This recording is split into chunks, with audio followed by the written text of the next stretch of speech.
શ્રી હરિ શ્રી પરમાત્મને નમઃ. નમસ્કાર.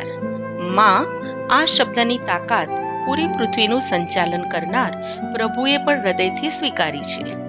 માં એ જગતના સંપૂર્ણ જીવસૃષ્ટિ માટે સૌથી પ્રથમ, સૌથી વિશ્વસનીય એવું પરિબળ છે.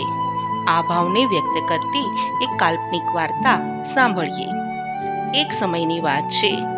ધરતી પર જન્મ લેવા તૈયાર એક બાળકના મોં પર ઘણી ચિંતા પ્રભુને દેખાવા લાગી. આ બાળકને વિદાય આપવા પ્રભુ ખુદ હાજર હતા. તેમ છતાં ચિંતિત બાળક પ્રભુને પૂછે છે કે, હે પ્રભુ, થોડીક જ વારમાં તમે મને સ્વર્ગમાંથી જગતલોકમાં મોકલવાના છો, એની મને જાણ છે. પરંતુ હે પ્રભુ, આટલી મોટી વિશાળ ધરતી પર આટલું નાનકડું અને તમારા વગર નિસહાય હું કઈ રીતે જીવી શકીશ?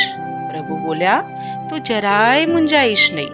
મારી ખાલી જગ્યાને હૃદયના પ્રેમથી ભરી દે એવો દેવદૂત મેં પૃથ્વી પર તૈયાર રાખ્યો છે, જે અત્યારે તારી પૃથ્વી પર તારા અવતરવાની રાહ જોઈ રહ્યો છે.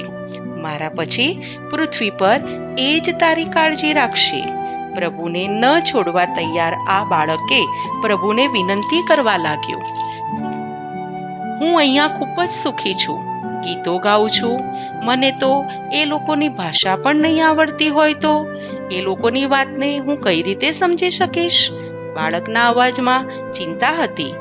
પ્રભુએ હસીને કહ્યું, તે ક્યારેય કલ્પના પણ ન કરી હોય એવા મીઠા અને પ્રેમથી ભરેલા શબ્દો એ દેવદૂત બોલશે. ખૂબ જ ધૈર્યથી, વહાલથી તને જગતના લોકોની ભાષા સમજતા બોલતા શીખવશે. બાળકના મનમાં હજુ પણ ઢગલા પ્રશ્નો છે. આગળ પૂછે છે કે, હે પ્રભુ, મારે તમારી સાથે વાત કરવી હશે તો હું કઈ રીતે કરીશ? પ્રભુ બોલ્યા, તારો દેવદૂત બે હાથ જોડી મારી સાથે વાત કરતા તને શીખવશે.